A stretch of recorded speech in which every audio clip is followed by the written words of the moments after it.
bem? Todo mundo preparado para a prova de sexta-feira já? A maioria sim, né? A maioria já estudou tudo, é isso mesmo. Lembrando também que sexta-feira é o último dia para os grupos enviarem aquela lista atualizada. Uma observação importante, gente. A apresentação vale 5 pontos. 2,5 a primeira, mais 2,5 a segunda, agora que vocês vão apresentar. E o questionário, que seria durante o evento da reunião anual, vai valer mais 5. Mas só vai participar do questionário quem fez o trabalho. Quem não fez o trabalho não tem como participar. Então, professor, eu posso só participar do questionário e não apresentar? Não, você tem que ter participado do trabalho para poder participar do questionário. Até porque você não faz sentido as perguntas do questionário se a pessoa não fez o trabalho. E aí, quando vocês receberem o questionário, vocês vão entender, né, do que eu estou falando. Mas é isso, gente. Então, vamos para a nossa aula de hoje. Hoje, a gente vai estudar algumas aplicações de integrais duplas. Na segunda-feira, a gente falou sobre momento, centro de e centro de massa, e a gente também falou sobre massa. Mas primeiro a gente falou sobre massa, depois a gente falou sobre centro de massa, incluindo momento e outras coisas. Hoje a gente vai começar falando sobre momento de inércia, que inclusive é uma aplicação, uma das mais importantes para quem faz engenharia civil, engenharia mecânica, então esse lado mais voltado para a mecânica, tá? Então preste muita atenção, porque se você é uma dessas engenharias, você vai ouvir esse conceito muito ainda ao longo do seu curso, de momento de inércia. Então, eu vou começar aqui no quadro primeiro.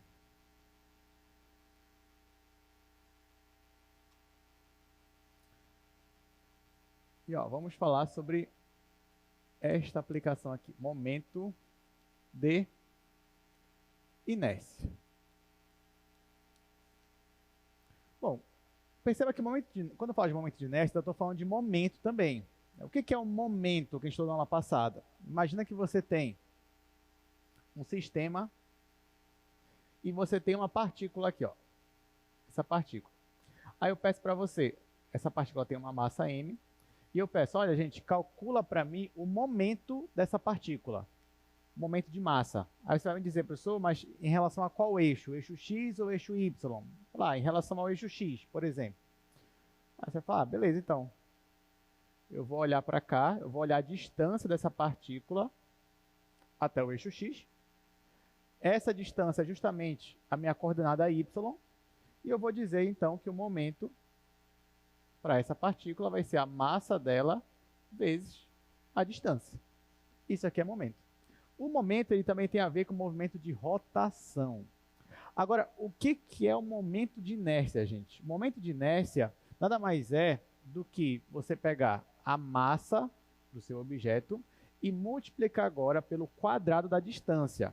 Então, por definição, pela fórmula, o momento de inércia vai ser agora a massa vezes a distância ao quadrado. Só que o que isso muda? Por que simplesmente eu vou usar o quadrado agora?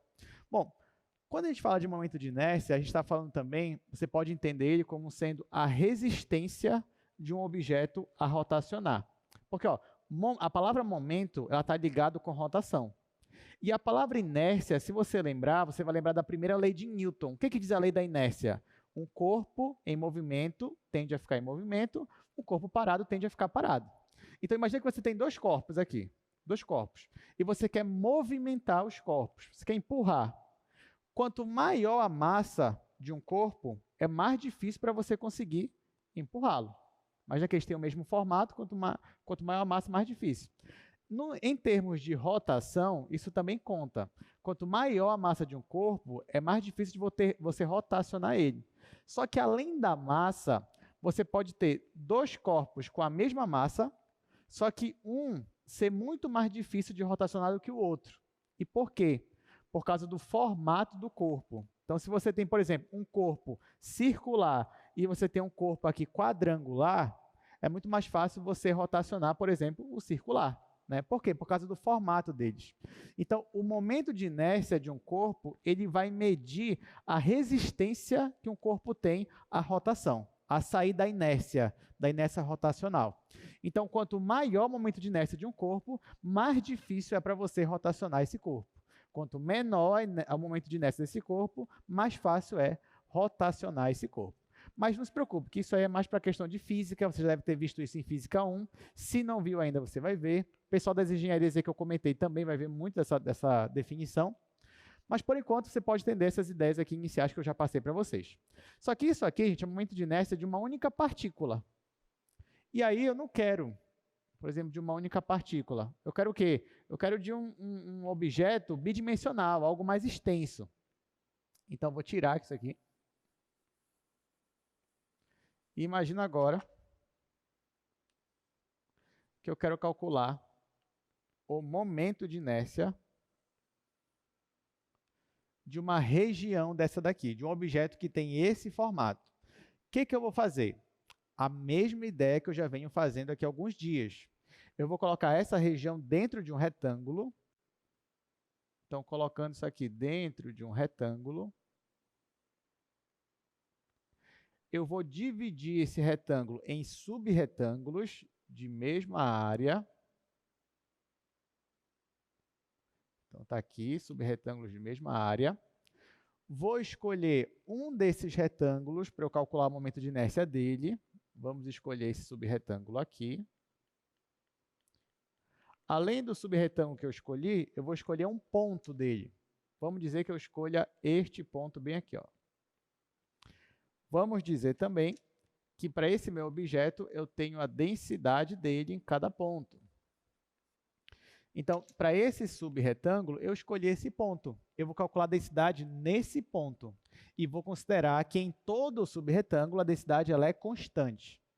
Se eu estou considerando isso, eu consigo calcular a massa do subretângulo. Basta eu pegar essa densidade e multiplicar pela área do retângulo, que eu posso chamar de ΔA, já que todos têm a mesma área. Só que eu não quero necessariamente a massa, eu quero o momento de inércia para esse subretângulo. Vamos dizer, então, que eu estou querendo calcular o momento de inércia, que está usando a letra I, em relação ao eixo x para este subretângulo. Então, ele vai ser a massa do subretângulo. A massa eu calculo desse jeito. Densidade vezes ΔA. Então, isso aqui você já sabe que é a massa do meu subretângulo. Aí eu tenho que multiplicar pela distância desse subretângulo até o eixo x e elevar ao quadrado a distância. Só que qual é a distância desse subretângulo para o eixo x? Aí eu vou considerar de novo esse ponto aqui que eu escolhi. Vou medir a distância desse ponto até o eixo x. Só que essa distância é justamente a coordenada y do ponto escolhido, que é a coordenada y e j estrela. Então, eu vou pegar a massa do subretângulo e multiplicar por essa distância ao quadrado. Y e j estrela ao quadrado. Assim, eu consigo calcular o momento de inércia para esse subretângulo. Se eu quero uma aproximação, eu vou somar o momento de inércia de cada subretângulo. Só que eu não vou mais fazer isso, já vou pular para a etapa final, porque você já sabe o que eu vou fazer, né? Eu vou fazer aquela soma de rima, aquela soma dupla, e vou passar o limite para m e n tendendo ao infinito. Quando eu fizer isso, vai aparecer uma integral dupla, que eu já vou colocar o resultado aqui embaixo. Então, para calcular o momento de inércia em relação ao eixo x, para esse objeto, eu calculo uma integral dupla sobre a região D. Quem vai ser a minha função? Vai ser y ao quadrado vezes a função densidade. Então, essa aqui vai ser a fórmula do momento de inércia em relação ao eixo x. De forma similar, eu consigo calcular o momento de inércia em relação ao eixo y, como sendo a integral dupla, só que agora de x ao quadrado vezes a minha densidade. Essas aqui vão ser as duas fórmulas. Além disso, existe um outro momento de inércia que eu poderia calcular, que é o momento polar de inércia. O momento polar é quando eu considero a distância do meu ponto até a origem. Então, ao invés de eu considerar a distância desse ponto para cá ou desse ponto para cá, eu ia considerar a distância desse ponto até aqui. Então, vai ser essa distância aqui ao quadrado. Como é que você calcularia essa distância daqui para cá, da origem até esse ponto? Não é raiz quadrada de x quadrado mais y ao quadrado? Isso é a distância. E agora, se eu quero essa distância ao quadrado, aí tira a raiz, fica só x quadrado mais y ao quadrado. Então, o momento de inércia polar, que eu vou chamar ele aqui de I0, porque é em relação à origem, vai ser a integral dupla, a distância ao quadrado até a origem, que é x² mais y², vezes a minha densidade. Está aqui. Se você reparar também, se eu somar esse momento de inércia em relação a x com esse momento de inércia em relação a y, se eu somar essa integral com essa, como a região de integração é a mesma, eu posso juntar em uma única integral e a função densidade é a mesma também, eu posso colocar ela em evidência, quem vai sobrar? Vai sobrar isso daqui. Então, quando você faz a soma desse momento com esse, você obtém isso daqui. Então, só uma observação também importante, é que o momento polar de inércia ele é igual ao momento em relação a x mais o momento de inércia em relação ao eixo y. Lembrando que isso daqui que eu estou chamando é o momento polar. Outra observação importante é que se em algum momento eu pedir para você calcular o momento polar de inércia, ou seja, você vai ter que usar essa fórmula aqui, às vezes é melhor que você use já as coordenadas polares. Porque em coordenadas polares, x² mais y² é simplesmente r². Então, dependendo da questão, pode facilitar muito a sua vida. Mas a gente vai fazer isso aqui ao longo da aula. Bom, então é isso. Deu para entender, assim, pelo menos as informações básicas do que é o momento de inércia. Agora a gente vai aplicar. A gente vai tentar usar essas fórmulas para resolver algumas questões. Então, ó, só resumindo aqui o que eu falei, a gente achou essa fórmula para o momento de inércia em relação ao eixo x. Nós achamos essa daqui para o momento de inércia em relação ao eixo y. E essa daqui para o momento polar de inércia. Com isso em mente, vamos resolver a primeira questão. Uma chapa é moldada conforme este conjunto aí, considerando que a densidade é igual a 1 kg por metro quadrado. Calcule o momento de inércia da chapa em relação ao eixo x. Olha, essa questão aí ela é muito importante, gente. Ela não parece, né? Parece que é uma coisa assim bem básica, mas apesar de que é básico, mas é muito importante também. Olha, ele me dá essa região, que é do ponto x, y pertencente ao R2, está o quê? X está entre menos b sobre 2 e b sobre 2. Já o meu y está entre menos h sobre 2 e h sobre 2. A densidade que ele está pedindo aí, que ele está dizendo, é 1 kg por metro quadrado. E o que ele está pedindo para eu calcular é o momento de inércia em relação ao eixo x. Só que você já sabe que momento de inércia é calculado por uma integral dupla. Então, se você já sabe que você vai calcular uma integral dupla, você precisa primeiro olhar a sua região de integração, que é esse conjunto aqui. Nesse conjunto, você percebe que tanto o x quanto o y estão entre duas constantes, porque b e h são constantes. Então, se x e y estão entre constantes, você já sabe que essa região é um retângulo. Então, basta você agora desenhar esse retângulo. E esse retângulo tem uma simetria, porque x está entre menos b sobre 2 e mais b sobre 2. Y é a mesma coisa, está entre menos h sobre 2 e mais h sobre 2. Então, tem uma simetria em relação aos dois eixos. E aí fica mais fácil de desenhar. Então, olha o que eu vou fazer.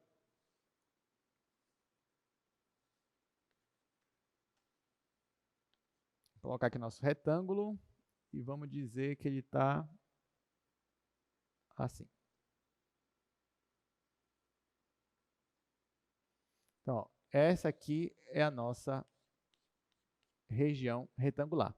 Apesar de que eu não fiz muito simétrico, né? Vou fazer de novo, só para ficar mais realista.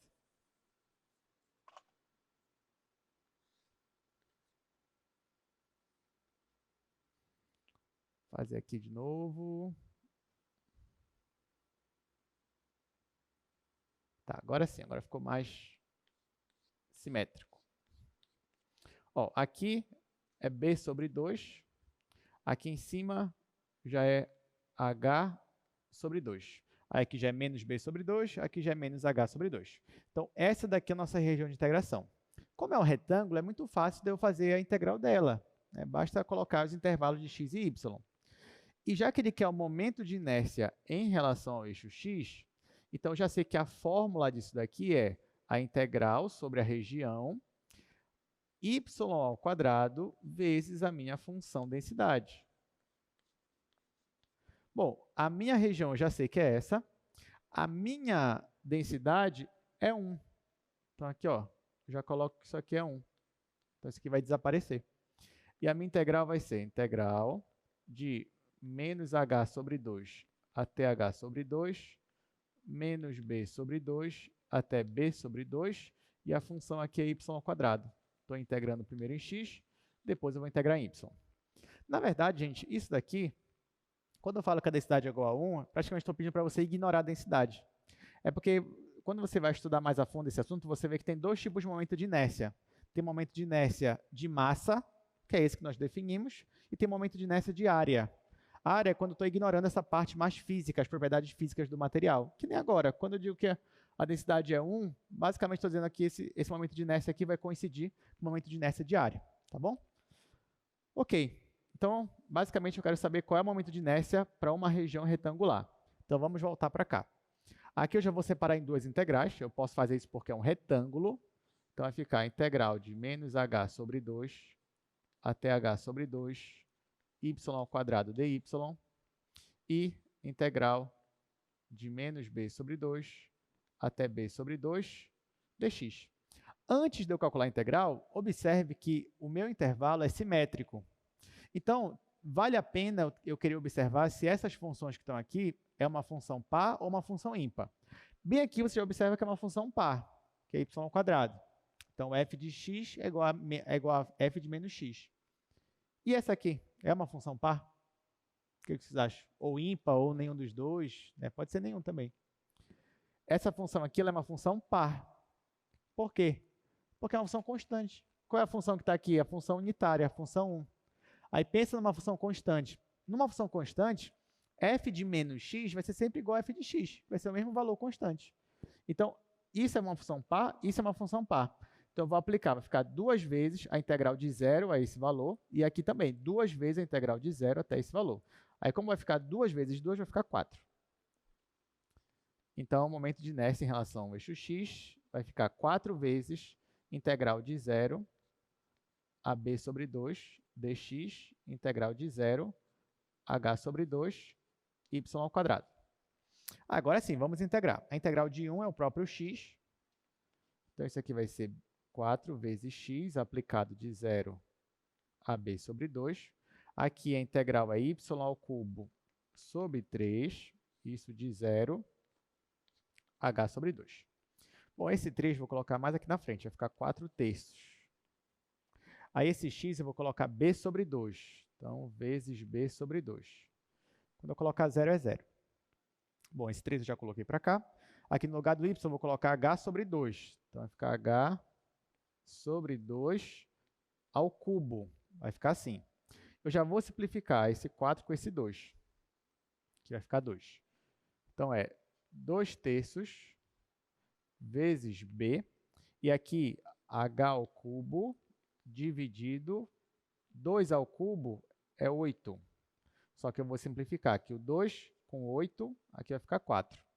No final, o meu momento de inércia em relação ao eixo x vai ser, aqui em cima ficou BH ao cubo, ó, grave isso daqui, BH ao cubo dividido por 3 vezes 4, 12. Então, o momento de inércia em relação ao eixo x de uma região retangular é base vezes altura ao cubo dividido para 12. Tá, professor? O que isso tem a ver? Isso tem muita coisa a ver aqui nesse assunto. Por quê, gente? Porque, olha só, digamos que vocês estão aí com um projeto de engenharia civil. Imagina que você está responsável pela estrutura aqui de um prédio e você observa no projeto que a sua viga, né, viga, aquele elemento estrutural que fica na horizontal, pode ficar apoiada pelos pilares, você observa que a sua viga ela tem uma seção transversal retangular, que nessa daqui. Aí, você como engenheiro, você pode escolher Se, na hora que você vai posicionar a sua viga, se ela vai ficar assim, digamos, em pé, na seção transversal dela, ou se ela vai ficar deitada. Então, por exemplo, você pode escolher se na hora a sua viga vai ficar assim, ou se a seção transversal dela vai ficar assim. Mas a viga é a mesma. Isso aqui tem a mesma área. Imagina que a área aqui, ó, é 20 por 40 centímetros. Aqui, então nesse caso vai ser 40 por 20 centímetros. Tá? Isso aqui tudo em centímetro que eu estou considerando. Aí você pode pensar, bom, tanto faz, né? Se eu quiser colocar a viga em pé, se eu quiser colocar a viga deitada, o que você vai fazer? É a mesma viga, a área dessa transversal é a mesma. O que vai mudar? Vai mudar alguma coisa? A resposta é sim, vai mudar muita coisa. Por que vai mudar muita coisa? Porque se você perceber, ó, o que a gente acabou de ver? Que o momento de inércia em relação ao eixo x é a base vezes a altura ao cubo dividido para 12. Então, se você reparar, aqui, quem é que está influenciando mais o momento de inércia, assim, que deixa o momento de inércia, digamos, bem maior, depende da situação? É justamente a altura. Isso para altura maior que 1, né? Base e altura maior que 1. Então, por exemplo, aqui, se eu posicionar a viga desse jeito, o momento de inércia vai ser 20 vezes 40 ao cubo, dividido para 12. Se eu posicionasse ela assim, ia ficar 40 vezes 20 ao cubo, dividido para 12. Então, se eu enumerar essa aqui como sendo a posição 1 e essa aqui como sendo a posição 2, em qual posição você tem o maior momento de inércia? Na posição 1, porque a altura aqui é 40, 40 ao cubo, vai dar um momento de inércia muito maior do que essa daqui. Tá? Então, é a mesma viga, mas se você posicionar de forma diferente, você vai obter momento de inércia bem diferente. Um vai ser muito maior que o outro. E o que isso vai ajudar? Isso vai ajudar muita coisa. Ó. Eu trouxe aqui uma régua para ilustrar a situação. Tá, imagina que a nossa régua aqui é a nossa viga, tá? Então, ó, imagina que a nossa viga está aqui. Tem um pilar apoiando ela aqui, tem um pilar apoiando ela aqui, então ela fica assim. Então, o que eu estou dizendo aqui para vocês é que você pode deixar a viga assim. Então, a minha seção transversal aqui está deitada. Esse aqui seria o segundo modelo. Ou, se você quiser, você poderia deixar a viga assim, em pé. Esse aqui é o primeiro modelo. Só que em engenharia, gente, quando você vai estudar essa parte estrutural, existem algumas deformações que os elementos sofrem, tá? E assim, uma das deformações principais que a gente tem para uma viga é o que a gente chama de momento fletor, tá? Momento fletor. Momento fletor é isso daqui, ó. Tá? É isso daqui. Toda estrutura sofre isso. Muitas vezes você não vai enxergar, às vezes você até consegue enxergar, às vezes a pessoa olha assim, tá, essa estrutura não está muito bacana, né? Parece estar um negócio assim. Nem sempre isso é perigoso, tá, gente? Mas ainda assim o engenheiro tem que tomar cuidado para não deixar que isso aqui aconteça, mesmo visualmente falando. Pois é, então voltando para cá. Só que perceba, gente, que esse movimento aqui, ó, esse movimento que a viga ela vai tender a fazer, nada mais é do que uma rotação em torno do eixo X, ó, porque o eixo X ele está bem aqui. Então, se eu rotacionar em torno do eixo X, é justamente esse movimento aqui, tá? É isso que está acontecendo. E por que uma viga ela tende a fazer esse movimento nessa direção? Porque é onde está o peso dela, né? O peso dela, a gravidade, outros pesos que vão estar em cima dela. Então, tudo leva a viga a tender a fazer esse movimento, que é o momento fletor. Tá, beleza. Tá, o que isso tem a ver com o momento de inércia? Porque, como eu disse, nesta posição aqui, o momento de inércia é menor. Então, na hora que você vai fazer o movimento, ó, você consegue fazer o movimento tranquilamente. Agora, tente deixar a mesma viga em pé. Está aqui, está em pé agora. E tente fazer o mesmo movimento. Ó, é muito mais difícil. Eu estou fazendo força aqui, mas não estou conseguindo, é muito mais difícil. Por quê? Porque quando você deixa a viga assim em pé, o momento de inércia em relação ao eixo Y é muito maior. O que significa que a resistência dessa viga aqui ao momento fletor, ela aumenta consideravelmente. Por isso que aqui é mais difícil, ó, de você fazer o movimento. Agora, deitando, é muito mais fácil de você fazer o movimento. Então, isso é só uma das aplicações que você tem com o momento de inércia. Então, não esqueça, isso aqui é uma fórmula que vai lhe acompanhar, principalmente se você for engenheiro civil, engenheiro mecânico, ou seja, engenheiro que lida com essa parte estrutural. Isso aqui é uma fórmula que vai lhe acompanhar a vida inteira. pelo menos você não vai ter que decorar a fórmula, né? Você já sabe demonstrar a fórmula usando uma integral dupla. Olha que elegante, né? Então você não precisa mais. Alguém vai te dar uma tabela, toma essa tabela aqui. Não, você não precisa disso. Você sabe demonstrar tudinho aqui usando as integrais duplas. Beleza? Então é isso, gente. Vamos para a próxima questão. Então, por isso que eu disse que esse exemplo era simples, né? Mas ele traz uma aplicação aí de grande importância. Segundo exercício, determine o momento de inércia, aí ele quer o momento de inércia em relação a x, em relação a y, e o momento polar de um disco com densidade, limitada densidade, centro na origem e raio A. Então, vamos ver como é que vai funcionar nessa questão.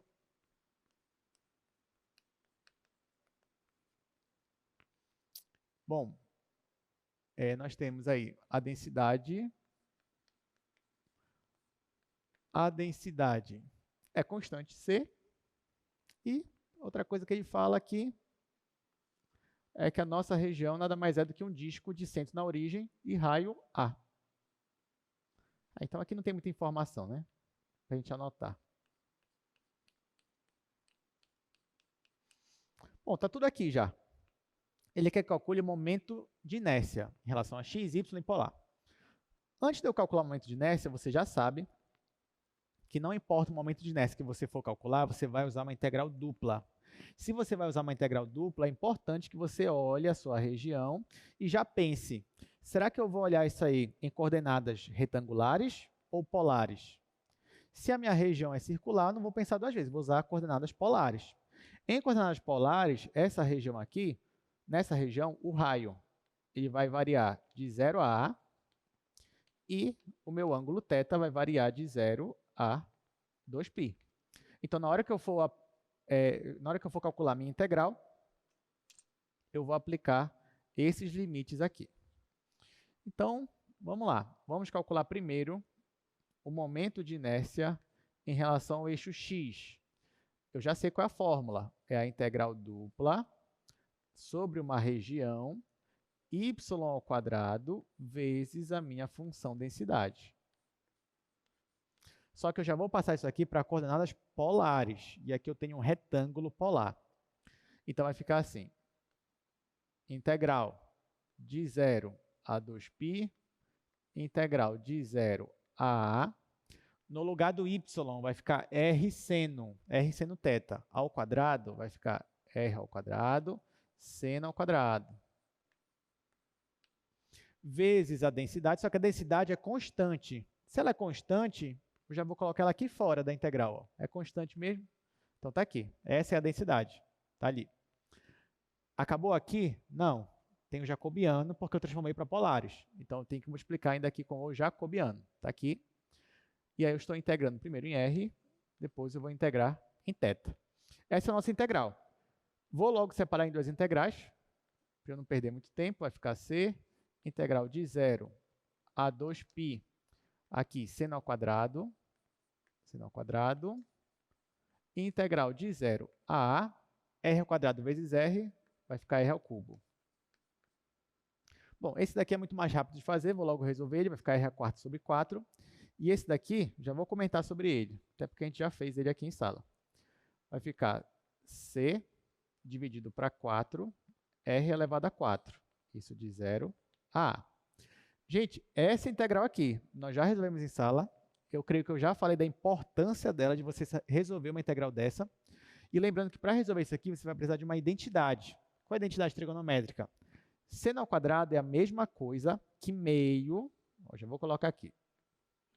É a mesma coisa que meio, como aqui é seno ao quadrado, vai ficar menos meio do cosseno de 2θ. Se aqui fosse cosseno ao quadrado, a única diferença é que aqui seria mais, é a única, mas a identidade é essa. Aí aqui sempre vai ficar, ó, o ângulo que vai formar aqui agora é o dobro do que estava antes. Então, esse aqui era θ, aqui ficou 2θ. Só que, agora que eu vou resolver isso daqui, eu já percebo mais uma coisa. Eu percebo que essa função aqui é a função cosseno de 2θ. E olha o intervalo de integração, é de 0 a 2π. Gente, de 0 a 2π, essa função aqui ela dá duas voltas completas, se você parar para pensar. Porque o período dela é π, né? Porque é 2θ aqui. Então, o período dela é π, então 2π é certinho 2 períodos.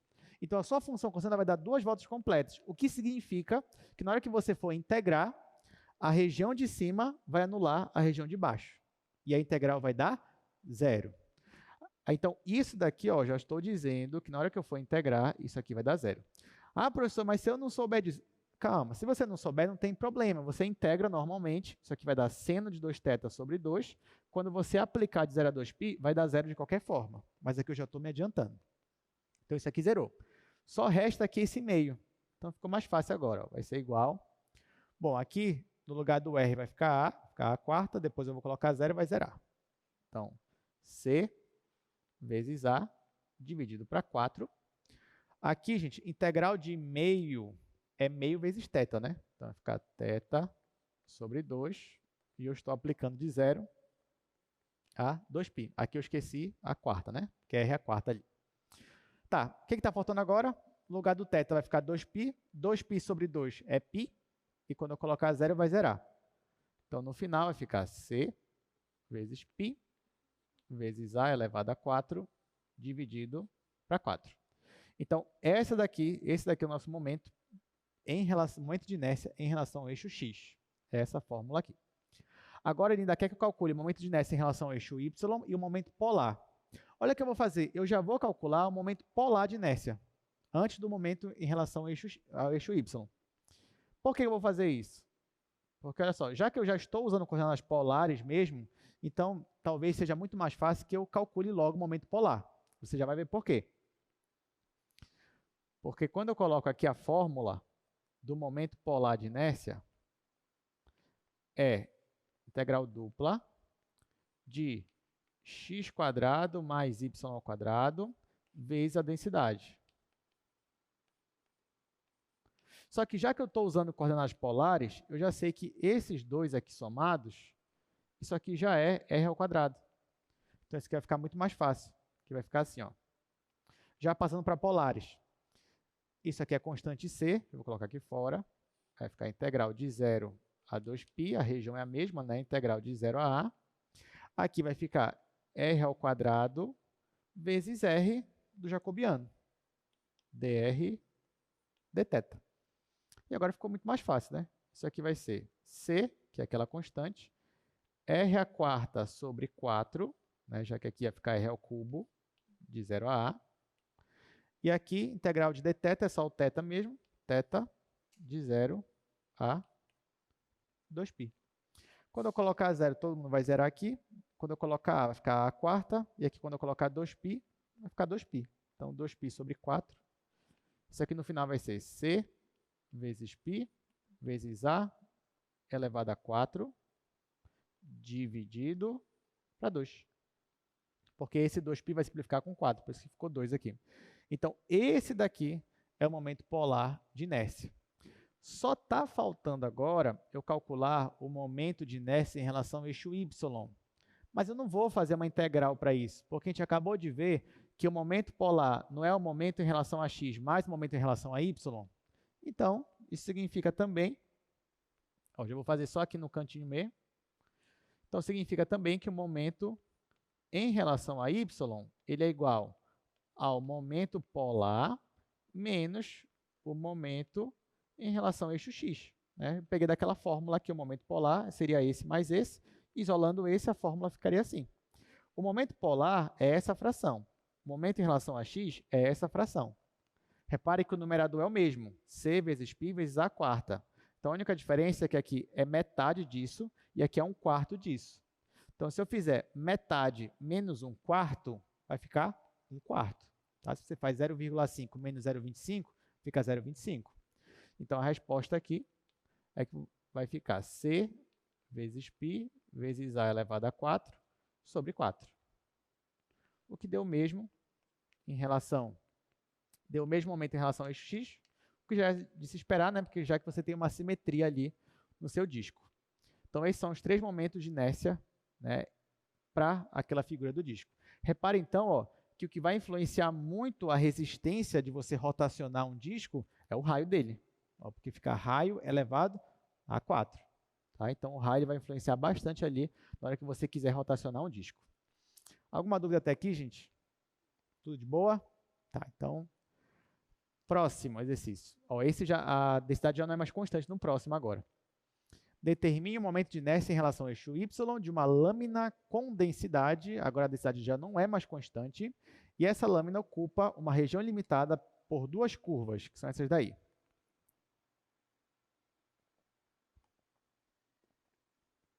Então a gente vai discutir como fazer essa daí.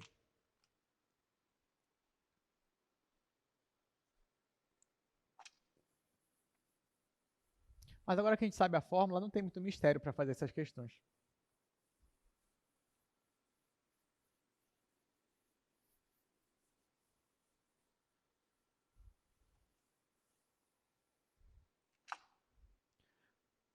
Exercício 3.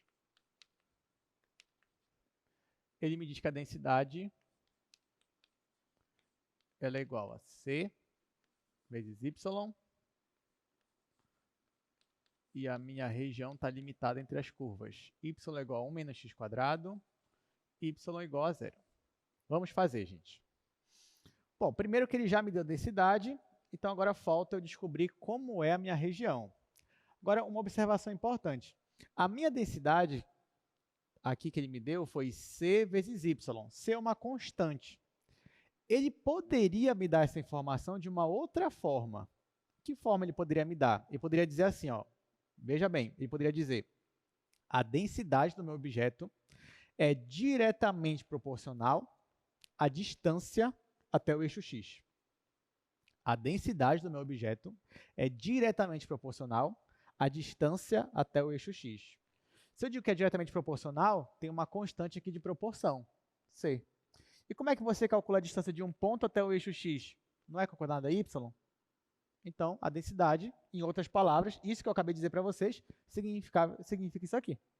Então, ao invés de eu escrever assim, eu poderia colocar na prova essas palavras que eu usei agora. E aí você teria que interpretar que significaria isso daqui. Tá? Então, eu poderia dizer, é diretamente proporcional ao quadrado da distância ao eixo y. Então, nesse caso, ficaria c vezes x ao quadrado. E assim, enfim, poderia fazer de vários jeitos, né? Mas a ideia é essa, como eu falei. Tá, mas aqui ele já me deu, então nem tem muita graça. Vamos logo ver essas curvas.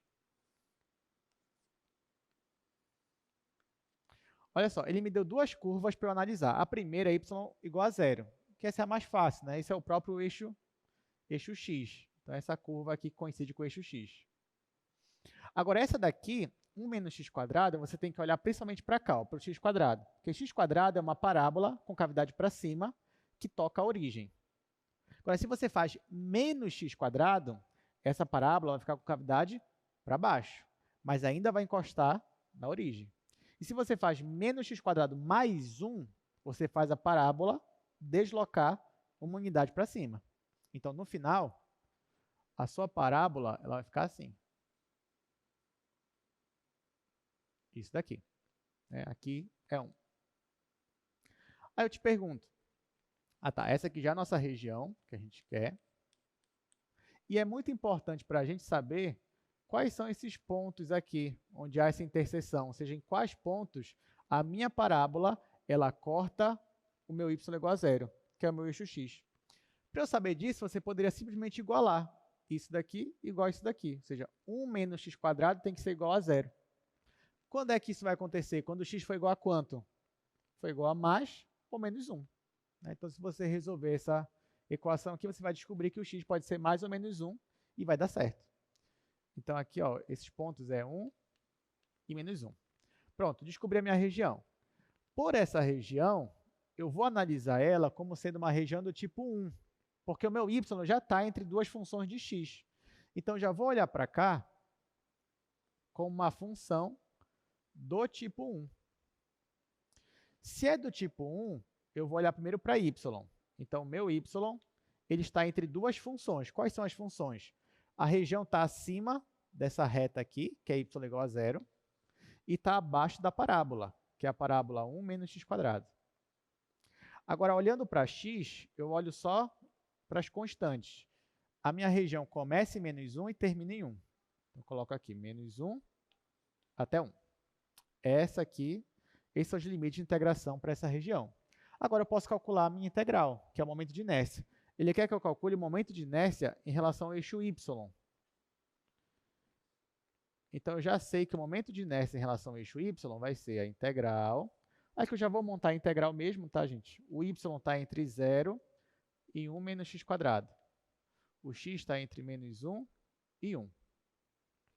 Se é em relação ao eixo y, então aqui vai ficar x ao quadrado vezes a densidade. A densidade é c vezes y. Coloca aqui c vezes y.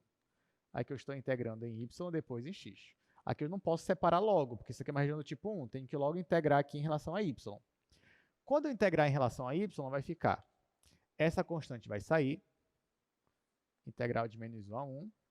O x quadrado é constante, deixo ele aí. Eu vou integrar só o y. A integral é y ao quadrado sobre 2. Então, vou deixar y ao quadrado e o sobre 2 já vou colocar aqui fora, que é constante, y ao quadrado. Falta ainda eu colocar os intervalos de 0 até 1 menos x quadrado. E depois ainda vou integrar em relação a x. Agora é só substituir. Isso aqui vai ser c dividido para 2, integral de menos 1 a 1, x quadrado. No lugar do y, eu vou colocar 1 menos x quadrado. Então, vai ficar 1 menos x quadrado ao quadrado, que aqui o y já estava ao quadrado. E quando eu colocar 0, vai zerar. Então, termina aqui. Olha qual é o intervalo de integração. É simétrico, de menos 1 a 1. Então, eu te pergunto, essa função aqui é par? Sim ou não?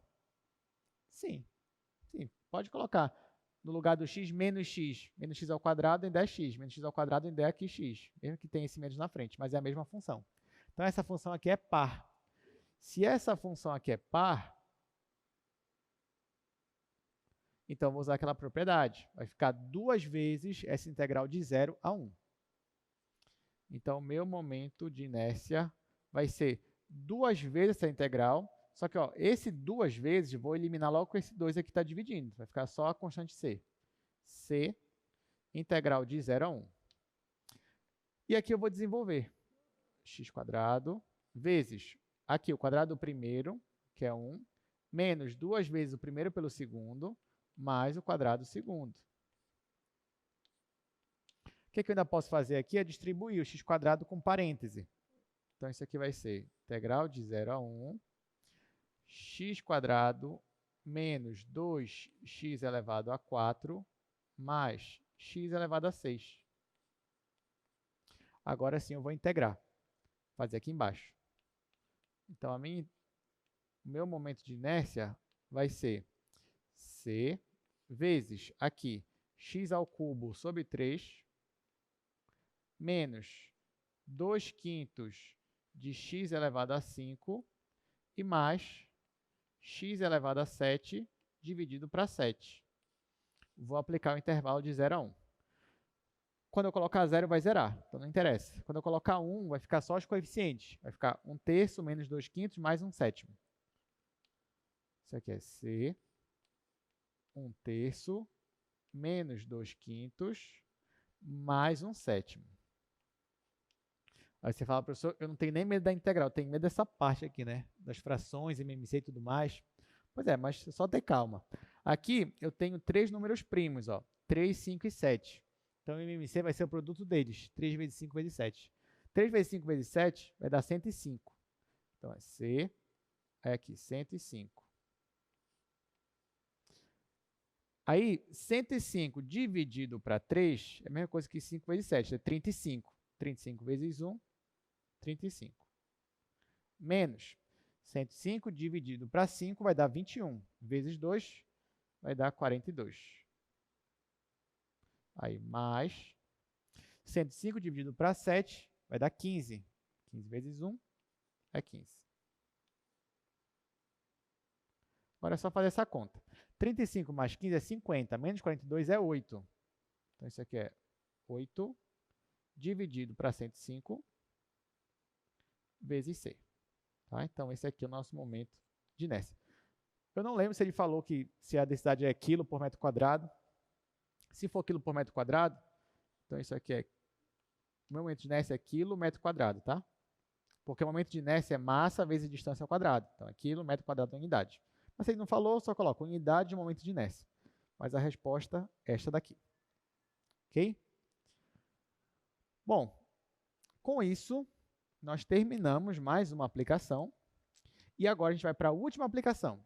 E a última aplicação que a gente vai fazer aqui, desse assunto de integral dupla, é usar a integral dupla para calcular áreas. É uma aplicação geométrica agora. Bem simples, muito útil, bem interessante. Então vamos lá. Como é que eu calculo áreas usando integrais duplas? Para ilustrar essa situação, eu trouxe aqui no slide um probleminha, né? Mas aqui é bem fácil de resolver. Olha só. Considere um sólido com altura unitária e seção transversal constante. Ou seja, é um sólido mais ou menos assim, ó. Então, perceba que a altura dele é unitária, ou seja, a altura dele é igual a 1 metro, 1 centímetro, depende do que você está usando como unidade. E a seção transversal dele é constante, o que significa que não importa em qual altura você faz um corte transversal, a região que vai aparecer é sempre a mesma. Então, ó, a região é essa daqui, ó, essa região D. Então, essa região D, ela se repete ao longo aqui do meu sólido. Ela não fica variando ao longo do sólido, como se fosse um cone, por exemplo. No cone, a seção está variando. Diferente de um cilindro. No cilindro, a seção está constante. Do cone está variando, a pirâmide está variando, mas aqui não, aqui está constante. Então, imagina que eu pedisse para você, olha, calcula para mim o volume desse sólido. Se você tivesse no ensino médio ainda, você conseguiria resolver. Você ia dizer assim, olha, professor, eu vou calcular o volume desse sólido multiplicando a área da base vezes a altura. E você ia estar completamente certo. É isso mesmo. Então, ó, o volume vai ser a área da base, ou seja, a área daquela região D, vezes a altura, que é 1, vezes 1. Só que se eu pedisse para você atualmente, você que é aluno do Newton, o que você vai falar? Não, professor, já sei, eu vou usar uma integral dupla ali. Porque, ó, se eu calcular a integral dupla dessa função aqui, que é a função z igual a 1, sobre essa região, nós não aprendemos já que calcular uma integral dupla em uma superfície não negativa não é calcular o volume de um sólido? Então você cansou dessa fórmula aqui, você não vai usar ela, você vai usar essa daqui, ó. Então, o volume vai ser a integral dupla sobre a região D da função 1. Muito melhor de calcular. Mas tá, não é o caso aqui. O caso é o seguinte, que você está percebendo que existem duas maneiras de calcular a mesma coisa. O resultado é o mesmo. Então, eu posso igualar isso daqui com isso aqui em cima. E no final, eu vou ter essa conclusão aqui. Então, perceba que o meu foco aqui não era nem no volume. O meu foco era na área. Quando você iguala as duas expressões, você percebe que calcular a área de uma região D é equivalente a você calcular uma integral dupla sobre essa região D, só que da função unitária, da função 1. Quando você faz isso, geometricamente, você está calculando só a área daquela região. Deu para entender, gente? Então, agora, toda vez que você quiser calcular a área de uma região, você vai fazer o quê? Ó, integral dupla daquela região. Por exemplo, vamos calcular a área da região delimitada pelas curvas x igual a y² e x igual a 4. Você vai ver que as coisas vão ficar bem mais interessantes agora, para calcular a área.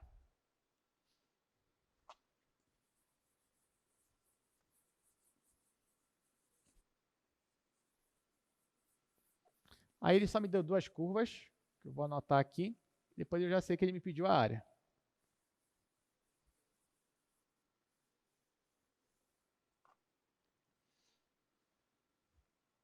As curvas são x igual a y² e x igual a 4.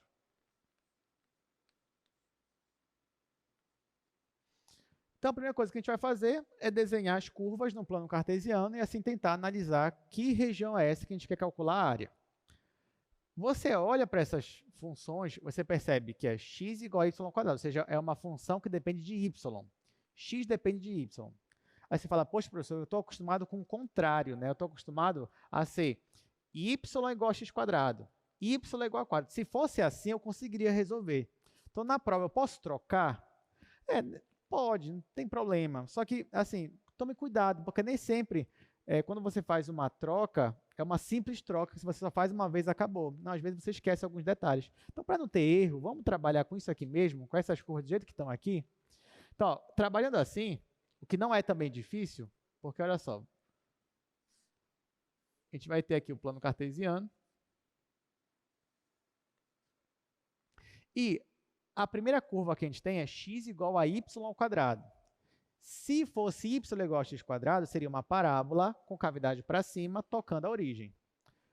Bom, qual é a diferença agora, gente? A diferença é que agora é x igual a y ao quadrado ainda vai ser uma parábola com cavidade para cima, tocando a origem. Só que esse para cima agora é uma concavidade apontando para o eixo x agora. Ó. Então, ao invés de ser uma concavidade apontando para o eixo y, vai ser uma concavidade apontando para o eixo x. Então, a nossa parábola ela vai ser assim. Tudo bem? E a função x igual a 4? Olha, se fosse y igual a 4, seria uma reta horizontal. Já que é x igual a 4, vai ser uma reta vertical, cortando no valor 4. Então, vamos dizer que está aqui. Ó. Então, essas duas curvas aqui são o gráfico das minhas funções. E eu já percebo, então, que a nossa região que a gente quer calcular a área é essa daqui. Olha, é importante, então, para a gente saber em quais pontos ocorre essa interseção, em quais valores de y ocorre essa interseção. Para eu saber isso, eu teria que igualar esta função, y² igual a 4. Se y² é igual a 4, então y é mais ou menos 2. Então, aqui, eles se encontram no menos 2 e no 2. Gente, essa região aqui, eu já vou olhar ela como uma região do tipo 2. Por que do tipo 2? Porque desde o início, eu olhei essa região como funções que dependem de y. Então, eu vou olhar isso aí como do tipo 2, que vai ser muito mais rápido para mim. Olhando essa região como sendo uma região do tipo 2, eu vou ter que o meu x ele está à direita da parábola, a parábola é y², e o meu x está à esquerda dessa reta vertical, que é x igual a 4. Está aqui. E o meu y, que vai estar entre constantes, ele está entre menos 2, que é onde começa a minha região, e até mais 2, que é onde termina a minha região. Menos 2, mais 2. Agora que eu já desenvolvi isso daqui, eu posso olhar para a minha integral. Ele quer a área dessa região. Bom, eu acabei de aprender que se eu quero a área de uma região, basta eu fazer a integral dupla dessa região aí para a função 1. Ou seja, basta eu calcular essa integral aqui.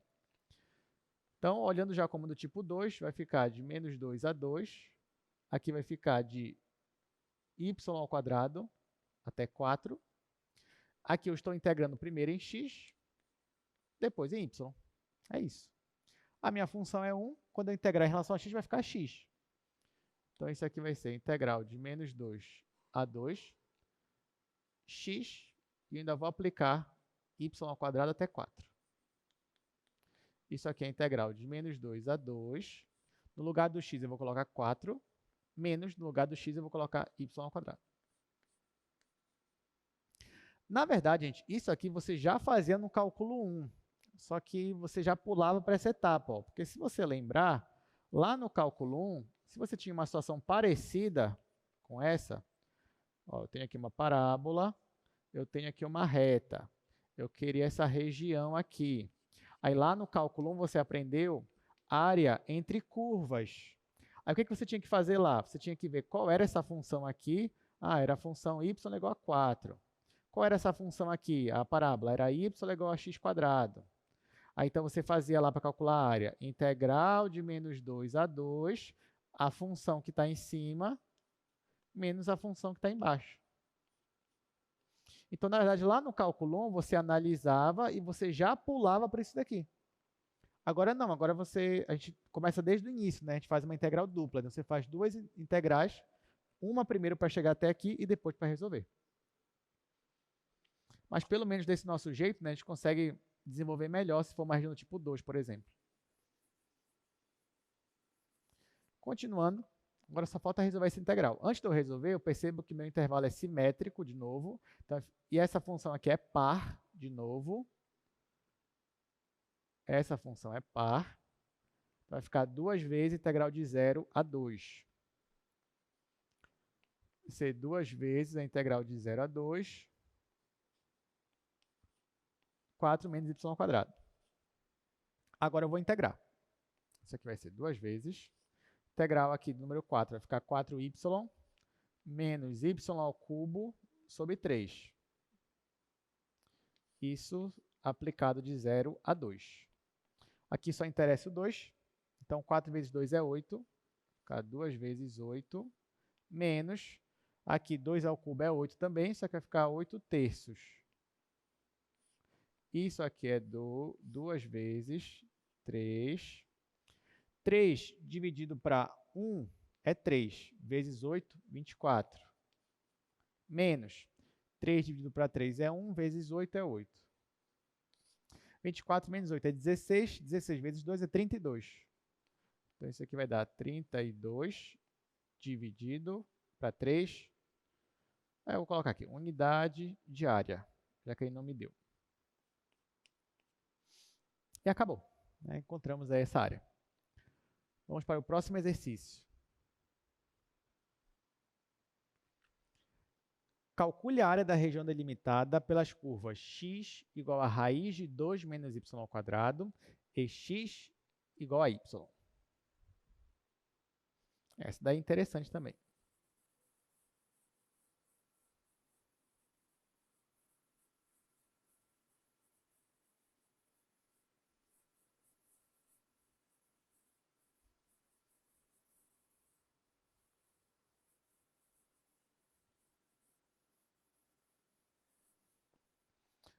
Nesse caso, as minhas curvas, elas são x igual a y, x igual a raiz de 2 menos y². Então, vamos analisar cada uma dessas curvas. A primeira curva que a gente tem aí é a mais fácil. Olha só, aqui a curva é x igual a y, ou y igual a x. Isso você já sabe que é a função identidade, cortando a origem. Né? A função identidade, você tem isso daqui. Pronto. É uma reta crescente, corta a origem, coeficiente angular igual a 1. Agora aqui, e essa daqui, gente? X igual a raiz de 2 menos y². Olhando assim, parece que não é tão óbvio, né? Mas se você sempre lembrar, quanto mais você vê uma função dessa, mais você vai gravar na sua mente. Então, aqui eu vou ajudar um pouco vocês. Eu vou elevar ao quadrado os dois lados aqui. Quando eu fizer isso, aqui vai ficar x² igual a 2 menos y². Depois, eu deixo x² mais y² igual a 2. Então, na verdade, isso daqui vem daqui. E o que é isso daqui? Uma circunferência, centro na origem e raio, raiz de 2. Então, seria isso daqui. Só que olha só, isso daqui não é a circunferência completa. Não é. Porque agora, se eu fizesse a volta, ó, se eu voltar daqui para cá, eu ia isolar aqui o x². Na hora que eu tirasse a raiz quadrada, ia ficar mais ou menos essa raiz aqui. Então, na verdade, quando eu tiro a raiz quadrada, eu divido essa circunferência em duas metades. A metade onde o x é sempre positivo, que é o lado direito, e a metade onde o x é sempre negativo, que é o lado esquerdo. Ok? Então, na hora que eu considero só a parte positiva, eu estou olhando apenas para esse pedaço aqui da minha circunferência. Se eu tivesse isolado o y ao invés do x, eu teria dividido essa circunferência na metade de cima e na metade de baixo. Como eu isolei o x, eu estou dividindo ela metade da direita e metade da esquerda. Tá? E nesse caso é a metade da direita que eu estou considerando. Então, eu faço aqui uma circunferência, meia circunferência, só o lado direito. Então, essas são as nossas curvas. E nesse caso, a nossa região, nossa interseção está bem aqui. Lembrando que o nosso raio é raiz de 2. Bom, nesse caso, como eu tenho uma região circular, e eu vou ter que calcular uma integral dupla, eu já vou usar o quê? Coordenadas polares.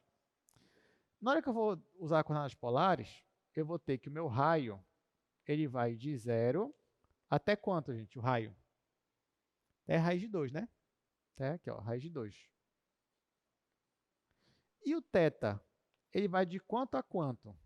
Ó, porque a minha figura, ela não começa no ângulo zero, ela só começa aqui, nessa linha amarela. E ela termina aqui no eixo y. Olha, onde ela termina, eu já sei qual ângulo é esse. É o ângulo de 90 graus, que é π sobre 2. Então, onde ela termina, eu já sei, é π sobre 2. Onde ela começa, vocês concordam comigo que é o mesmo ângulo? É o ângulo dessa reta aqui que é a identidade? É, né? A reta identidade, qual é o ângulo que aparece aqui para a reta identidade? Será que a gente consegue perceber? Ó, na verdade, lembre o seguinte. Vocês lembram que tangente de θ, e aqui eu estou falando já do θ das coordenadas polares, é igual a y sobre x? Vocês lembram disso? No caso em que x igual a y ou que y é igual a x, eles são a mesma coisa, então essa tangente aqui vai dar 1. Então, o meu θ aqui, na verdade, é 45 graus, porque a tangente de 45 graus é 1, ou π sobre 4. Tá bom? Então, ó, se você tem a função identidade, e ela é uma reta, né? Então o coeficiente angular dela é igual a 1. Então, a tangente do ângulo é igual a 1. Então, tem várias formas de você chegar nesse resultado. Outra forma também que você poderia fazer para chegar nesse resultado é igualando. Aqui você poderia igualar esse igual a esse. Aí você ia ter, nesse caso, que y era igual a 1. Então, aqui, x igual a y igual a 1. Você poderia chegar no mesmo resultado. Só que nesse caso seria um pouco redundante, né? Porque nesse ponto aqui que está na reta identidade, o x é sempre igual a y. Aí, fazendo isso, você só ia achar que eles eram iguais a 1. Enfim, tem vários jeitos de você fazer essa questão. Esse é só um deles. Então, eu acabei de mostrar que meu θ, ele começa em π sobre 4 e ele termina em π sobre 2. Agora que eu sei disso, eu vou calcular a minha integral. A minha área vai ser a integral dupla sobre essa região. Eu estou usando coordenadas polares. Então, o R vai ficar de 0 a raiz de 2. O θ está de π sobre 4 até π sobre 2. A função era a função 1, mas aqui vai aparecer o jacobiano. Então, R, dr, dθ. Agora é só resolver isso daqui. Bom, já separando duas integrais, isso aqui vai ficar R ao quadrado sobre 2, de 0 a raiz de 2. E a integral de dθ é só θ. Θ de π sobre 4 a π sobre 2. Então, aqui, ó, no lugar do R, se eu colocar a raiz de 2, vai ficar a raiz de 2 ao quadrado, que é 2 sobre 2 é 1. E aqui, quando eu colocar 0, vai zerar. No lugar do θ, vai ficar π sobre 2 menos π sobre 4.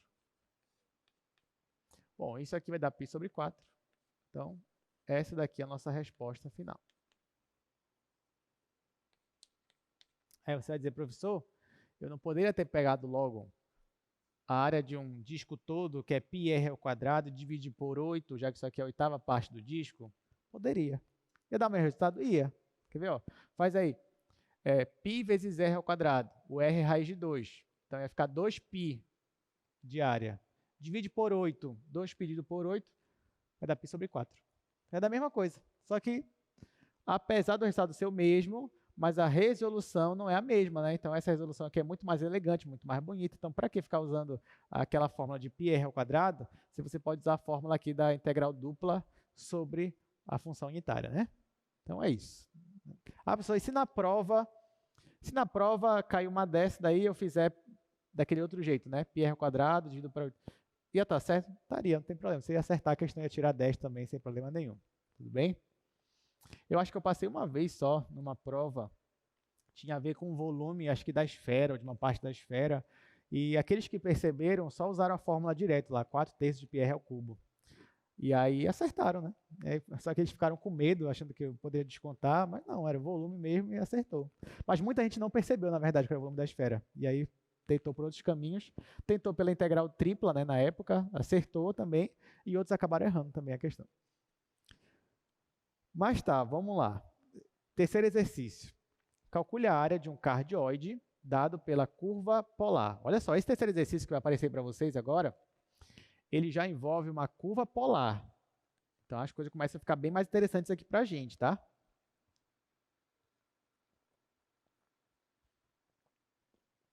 Esse exercício aí envolve uma curva polar. A gente ainda não fez aqui em sala uma questão onde eu não tenho mais um retângulo polar, e sim uma região polar. Então esse daí vai ser o primeiro que a gente vai fazer aqui em sala.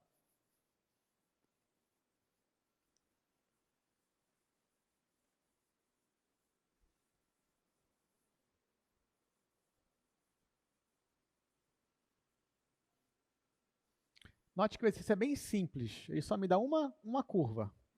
Só que ele me diz que é uma curva polar, então não é mais x e y, né? O r é a distância da origem até o ponto, θ é o ângulo de rotação.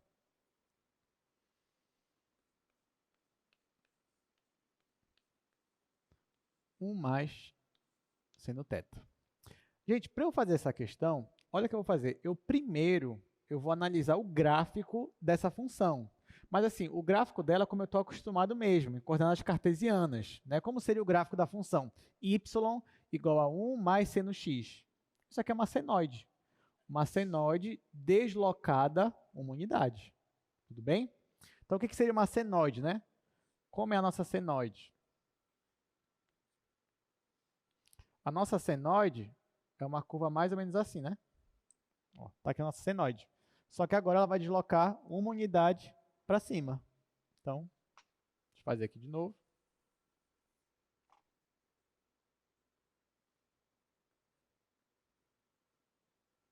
Opa, ela vai ficar mais em cima agora.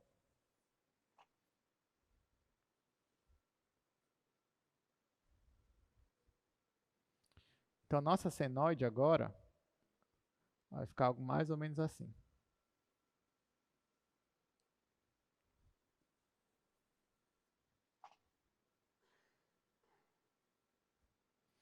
Vou fazer de novo. Vai ficar mais bonito.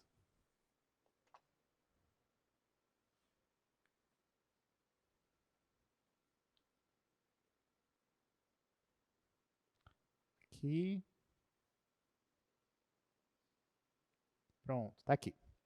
Então, nós temos uma senoide, só que eu só desloquei ela uma unidade para cima. Então, a gente tem que ficar atento com alguns pontos importantes.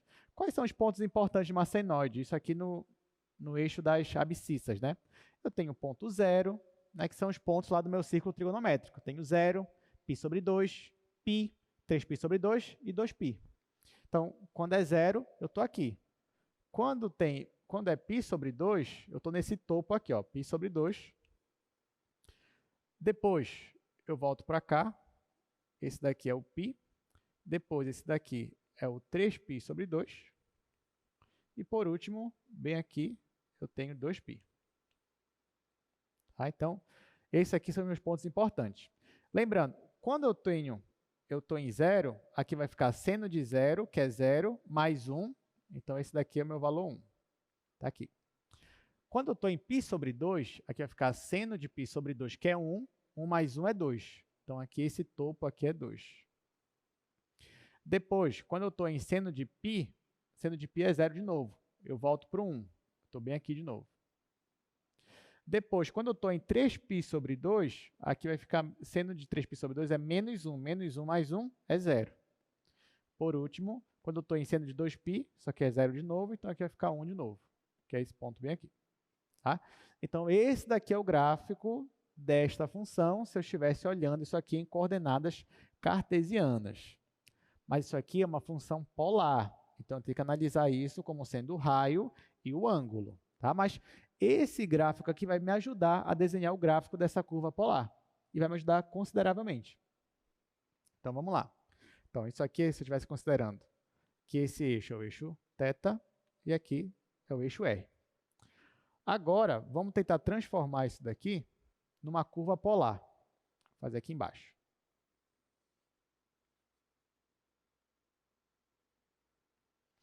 Olha só, olhando isso aqui como uma curva polar agora, eu vou começar a desenhar a partir do meu ângulo 0. Ou seja, eu estou bem aqui nessa posição, ângulo 0.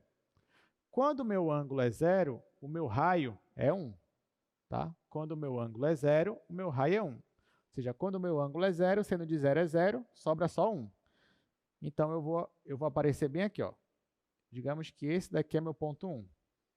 Então, quando a minha inclinação é 0, esse meu raio aqui vale 1. Vou colocar 1 bem aqui.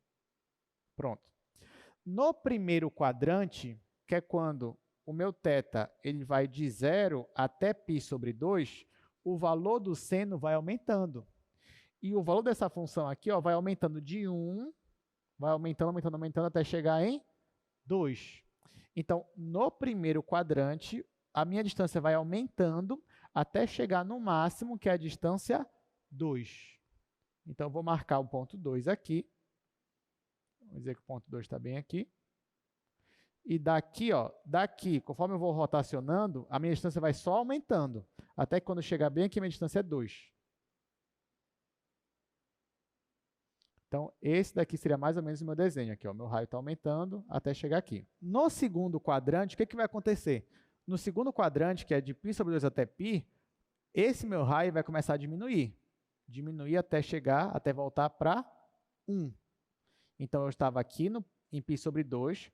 Quando eu começar a rotacionar para cá, o raio vai voltar a diminuir até voltar para 1. Então, na verdade, vamos marcar aqui o menos 1. E o meu desenho vai voltar a fazer assim. No terceiro quadrante, que é quando eu vou de π até 3π sobre 2, ou seja, eu estou aqui e eu começo a caminhar para cá. O meu raio ele continua diminuindo. Ele vai passar de 1 para 0,9, 0,8, 0,7, 0,5, até que quando ele chegar em 3π sobre 2, que é esse ângulo aqui, ele vai zerar. Então, daqui até aqui, o meu raio vai começar a diminuir até ele zerar.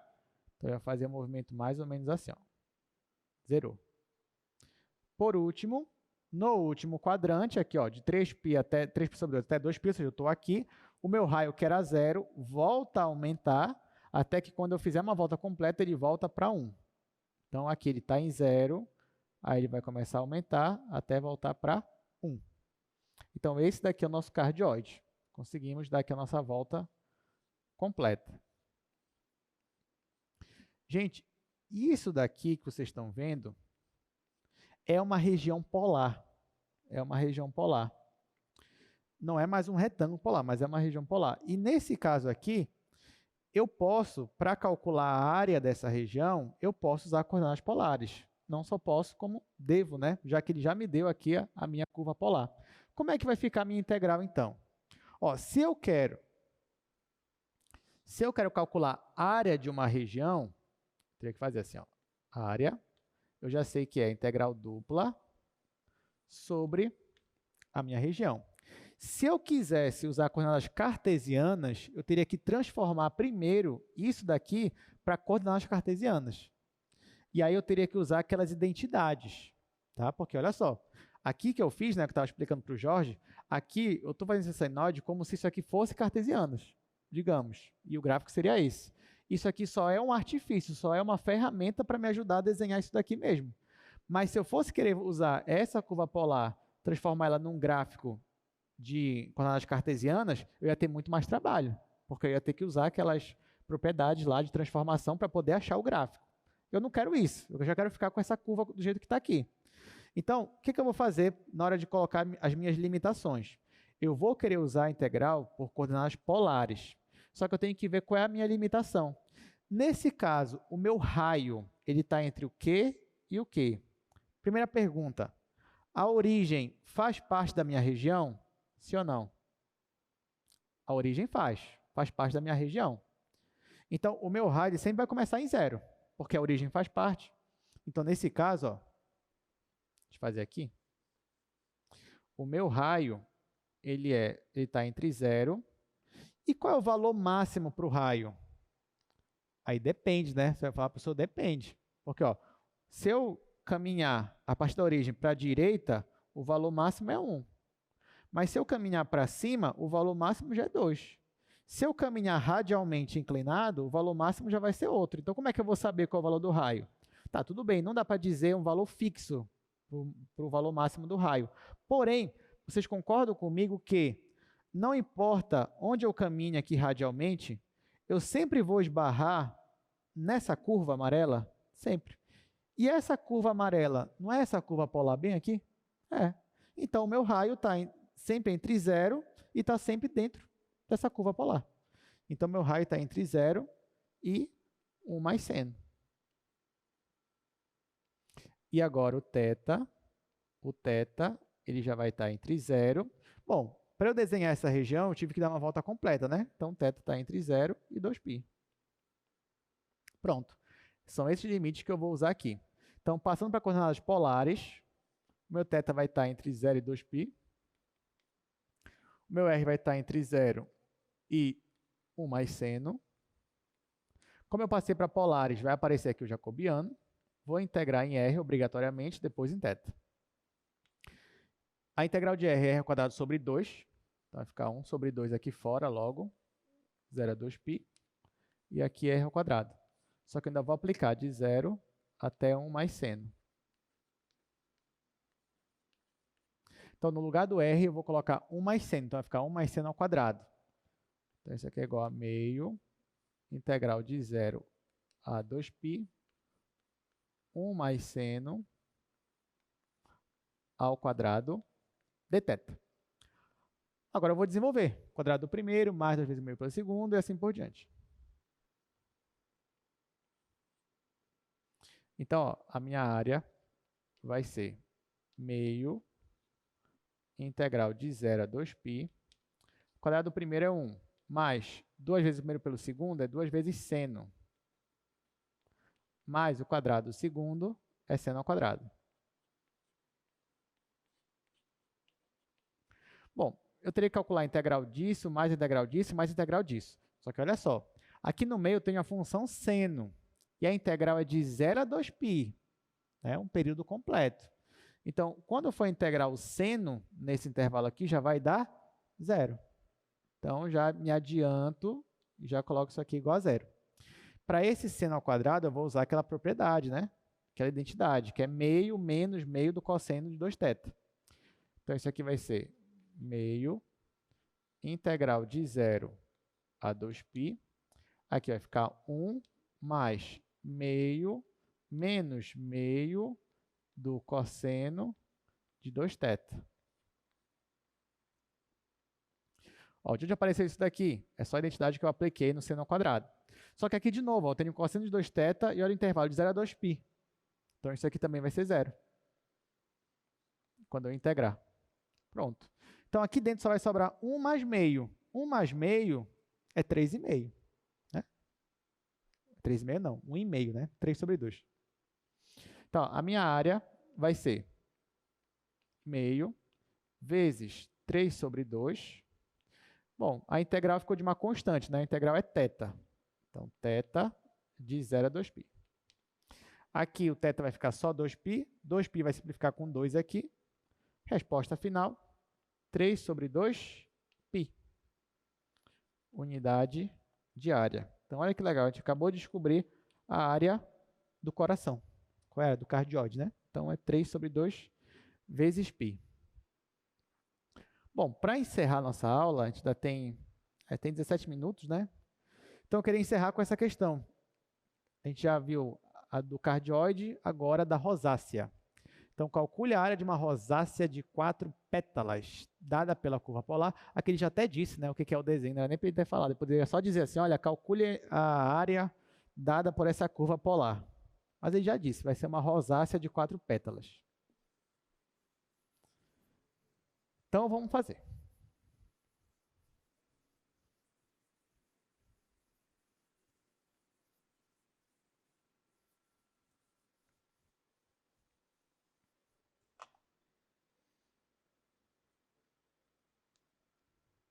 Então, ó, exercício 4 deixa eu logo colocar aqui, R igual a cosseno de 2θ.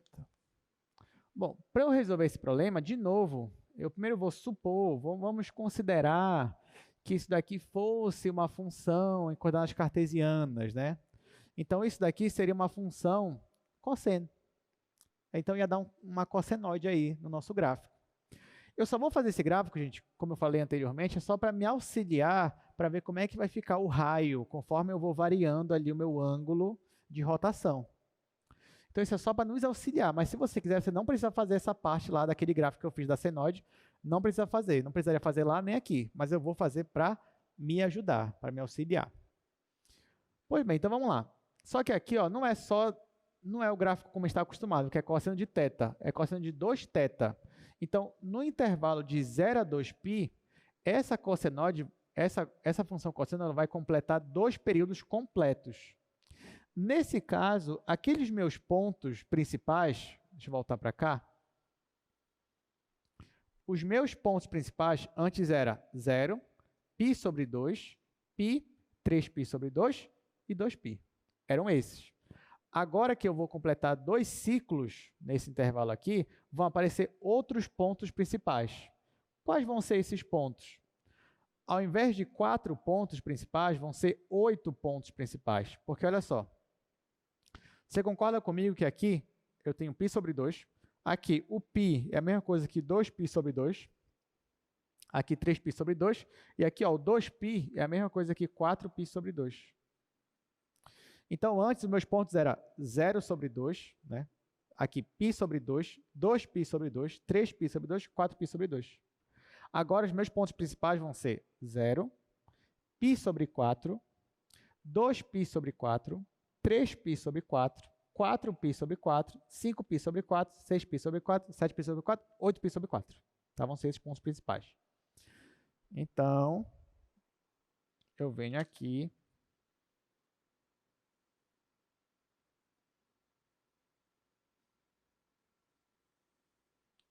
Vou fazer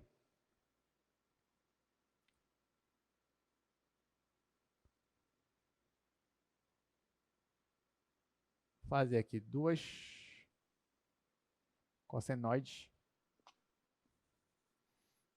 Aqui eu deixei o gráfico um pouquinho mais apertado, mas não tem problema, tá, gente? Não estou usando... Não estou fazendo tanto rigor assim as medidas. Mas tá. Então, isso aqui, esse aqui fosse θ, aqui fosse R. Então, como eu disse, os pontos principais vão ser 0, π sobre 4,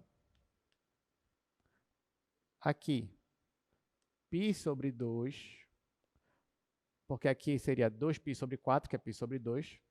Aqui já seria 3π sobre 4.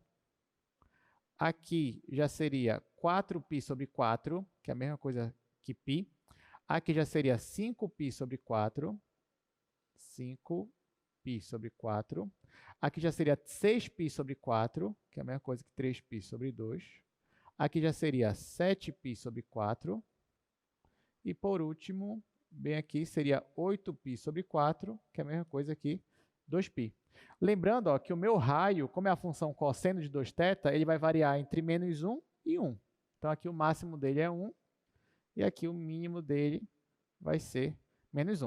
Agora, a gente tem que tomar um certo cuidado, gente, porque nessa questão aqui, vão ter trechos onde o meu raio é negativo. Tá? Se o meu raio é negativo, você vai ter que refletir a sua imagem na hora que você for passar lá para a curva polar. Ó, perceba também que nesse caso aqui, eu posso dividir esse meu intervalo. Então, olha só o que eu vou fazer. Vou pegar aqui o plano cartesiano e eu vou dividir, ao invés de 4 quadrantes, 4 pedaços, eu vou dividir em 8 pedaços. Então, vou passar aqui essa reta, vou passar aqui essa outra reta, onde essa reta aqui é quando o θ é π sobre 4, tá? Ou seja, aqui é 0. Se eu encostei nessa reta aqui, essa reta é o ângulo π sobre 4. Depois, se eu passar para cá, é π sobre 2 e assim por diante. Então tá, agora que eu vou começar a desenhar. Vamos dizer também que aqui é 1. Tá. Eu vou começar para θ igual a 0, o ângulo 0. Ora, quando o ângulo é 0, aqui você tem cosseno de 0. Cosseno de 0 é 1. Então, a gente começa bem aqui, ó, nesse ponto.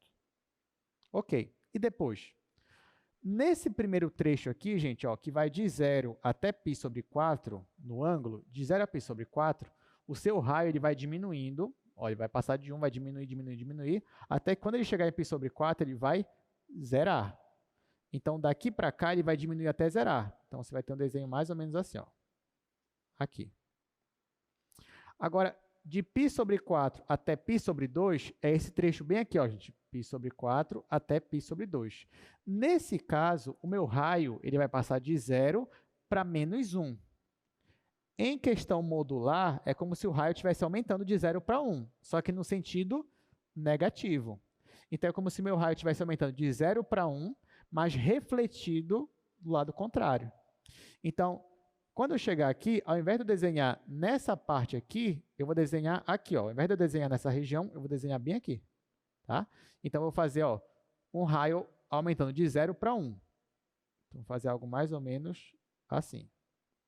Aqui. Então, esse pedaço foi a reflexão do desenho que eu ia fazer aqui em cima, porque o raio é negativo. Depois, quando eu chego em π sobre 2 e eu vou caminhar até 3π sobre 4, o meu raio vai de menos 1 para 0.